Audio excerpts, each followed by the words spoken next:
guys.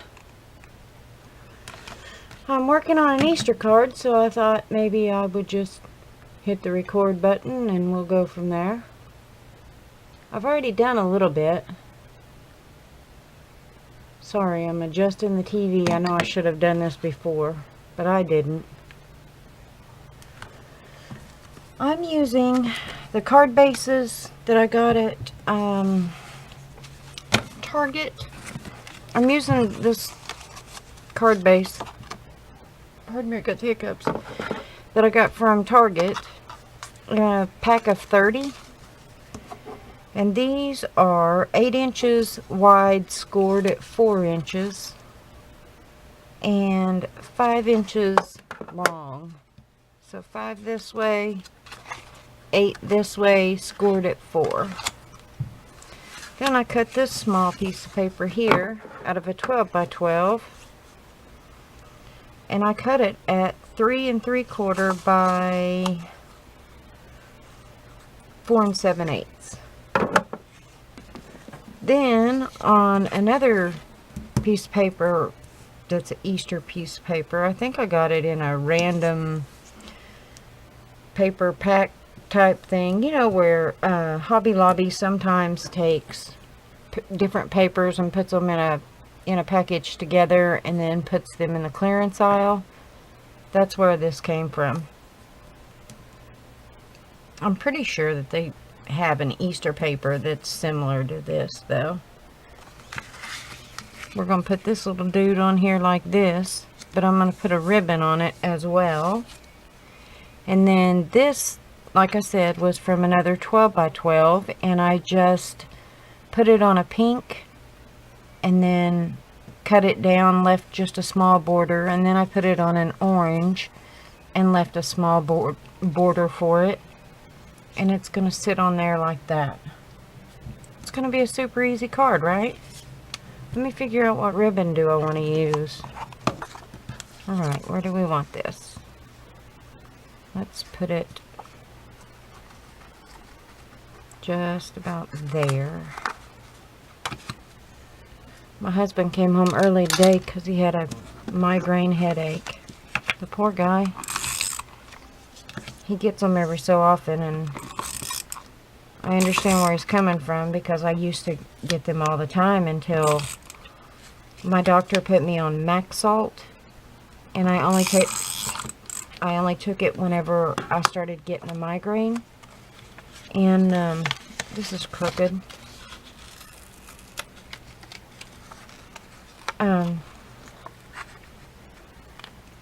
And then I just quit getting them for whatever reason. I just stopped getting them.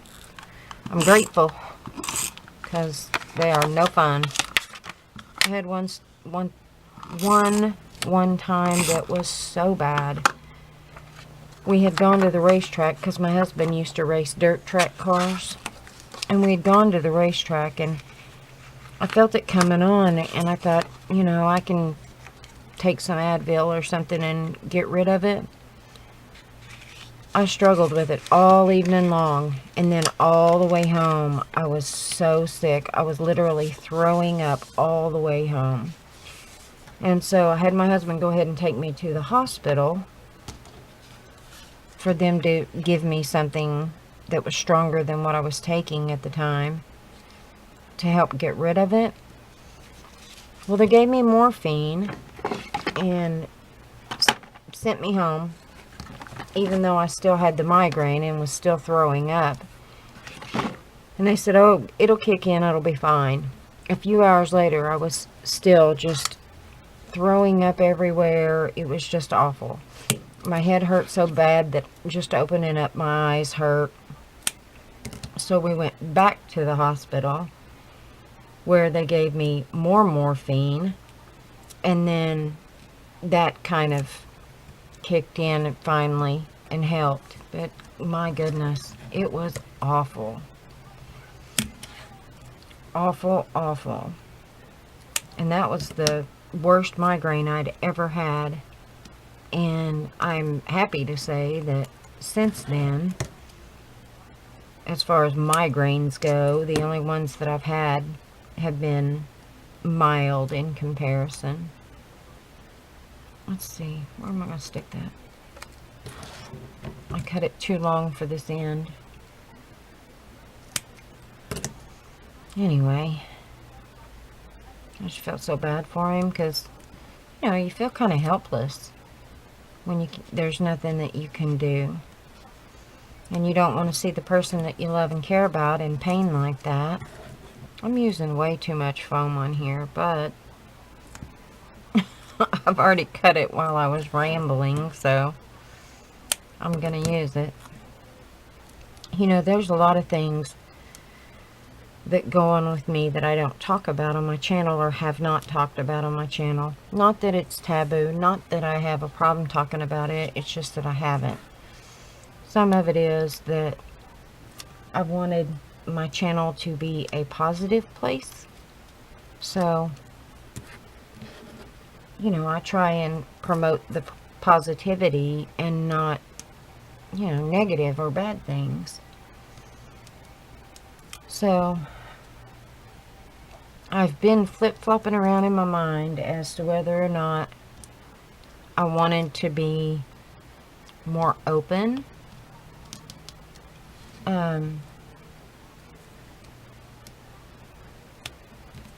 Because maybe it might help someone.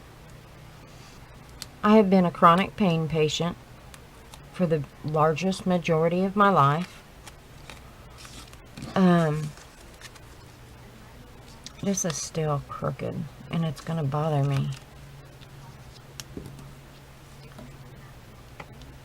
At any rate, I struggled for years not getting the proper care and the proper treatment to make my life better. It's still crooked, but I'm going to have to leave it because otherwise I'll tear it up. I mean, I could cut this off and then fix it and then reapply it to another card, but I don't think it's that serious. At any rate, you know, I struggled for years getting proper treatment because when I was younger, it was, you know, they thought that because of my age, that I was making it up, and I wasn't. You know, all the medical records showed that what I was saying made sense. But, you know, sometimes doctors are just, they get stuck in one mindset and they don't, what's the word I'm looking for? They don't stray from that mindset. And sometimes that's very harmful, you know, to patients. But I've battled with fibromyalgia and have been treated for it now for a little over a decade. And I am, you know, very blessed to say that I have doctors now who are wonderful, who provide the care that I've needed, and that has made my life better, really.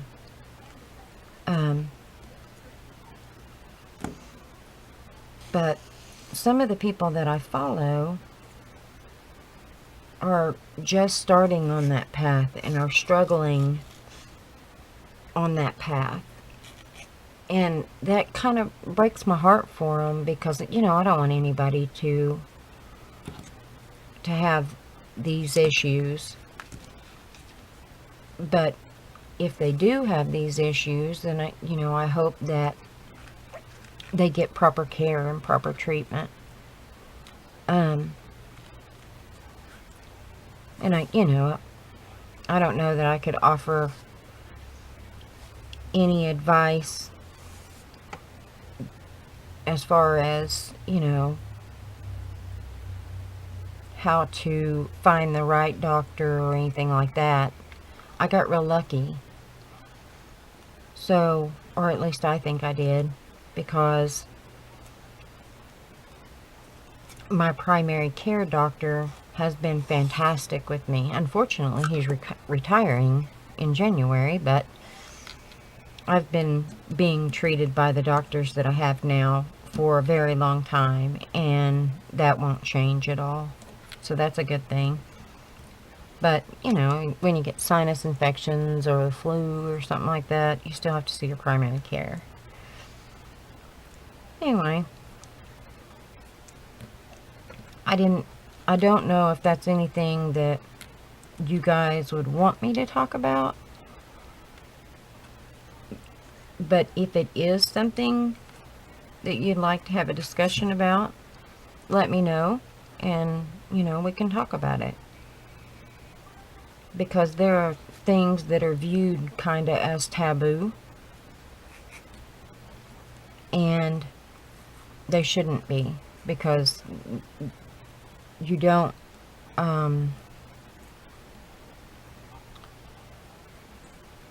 people get robbed of moving forward when they're battling with people's judgments and what's the word I'm looking for? Let me think about that a minute. I want to be real careful in what I say.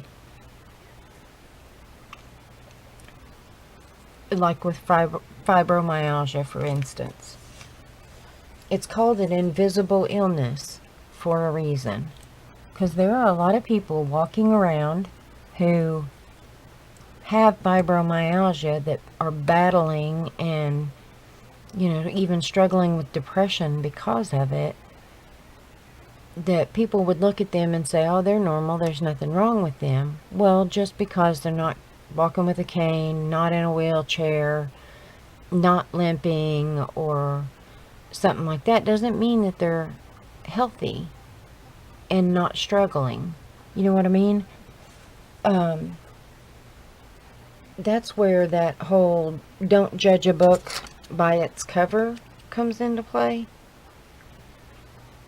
Because people with fibromyalgia, most of the time, struggle with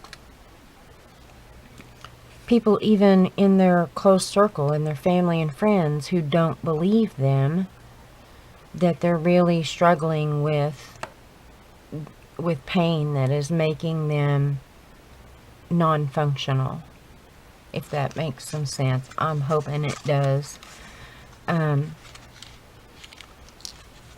you know, I've been through the whole scenario where someone has looked at me and thought, oh, there's nothing wrong with her. And those types of mindsets and those types of issues cause people who are struggling with chronic pain to oftentimes get depressed, and then now they have to battle depression, and it's just a spiral. And it took me a really long time to get past the negative and move into the positive. And to just accept the way life is for me. I had to make some changes.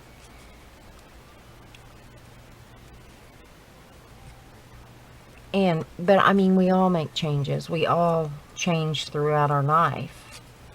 So, you know, I had to get to the mindset of, at least this isn't going to kill me. At least it's not terminal.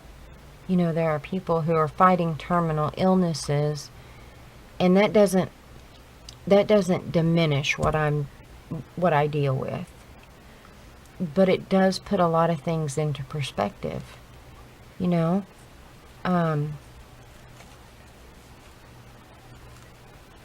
It is a very sobering thought. I don't know. I'm not sure where I want to go with this topic. It's just, it's hard to talk about these things because people especially here on YouTube and especially on the internet, there are those keyboard warriors who are real quick to bash people and real quick to judge people without really knowing them at all. That's what I have a problem with, is when people judge me and they don't know me. You know, I don't sit in judgment of others, and I would hope that others would not sit in judgment of me. However, I know that it happens. And that idea is not a happy idea, in my opinion. That is not always a pleasant experience, when dealing with people. And it took me a really long time to get past the negative and move into the positive. And to just accept the way life is for me. I had to make some changes.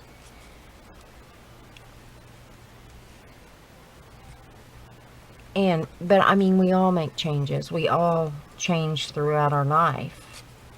So, I had to get to the mindset of, at least this isn't going to kill me. At least it's not terminal. There are people who are fighting terminal illnesses, and that doesn't diminish what I deal with. But it does put a lot of things into perspective. It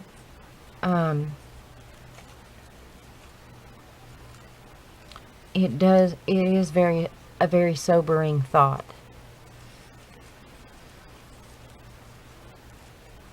I don't know. I'm not sure where I want to go with this topic. It's just,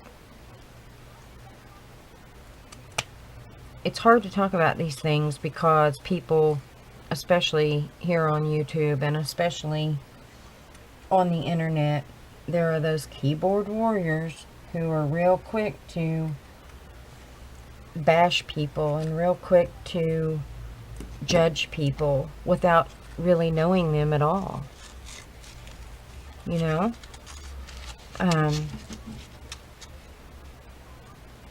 Yeah, that's what I have a problem with, is when people judge me and they don't know me. I don't sit in judgment of others, and I would hope that others would not sit in judgment of me. However, I know that it happens. I also try real hard to not offend people, just because it's just not nice. You know what I mean? It's just not nice to be offensive and judgmental, because I don't know what other people are battling with or dealing with in their life. So how do I have any right any more than they do? You know what I mean? So I take that into consideration, and I make it my mission to not add to the hate and discontent that already exists on the internet. And I'm not saying that I have the answers, because I don't. I don't have the answers.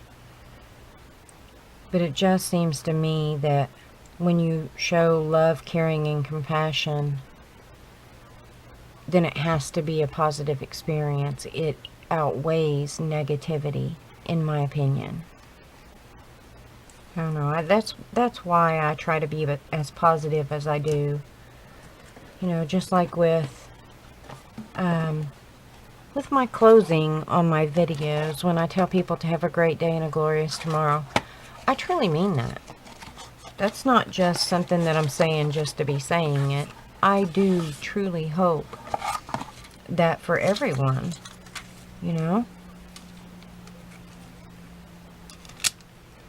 I do want people to have a great day, because, it's an awesome thing that we're alive.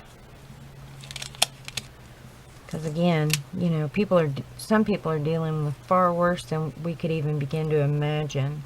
And I have to keep that in perspective, you know. I have to remember that. And stay out of a pity party, you know. It's real easy to slip off into that negative space. And that's not anywhere I want to be. You know, I'm a firm believer that knowledge is power. And I really do believe that. And I think we should all seek knowledge, especially on things that directly affect us. At least that's what I think, anyway. And not just sit around being idle and hoping that someone else will deal with it and fix the problem, you know? It just astounds me how people behave. Come on. I want you off of there. Thank you. I don't know. So there. Super cute, right? And it does have some dimension, so it will cost extra to ship or to send. But that's alright. I think it's cute. So there it is, guys. I hope you like it.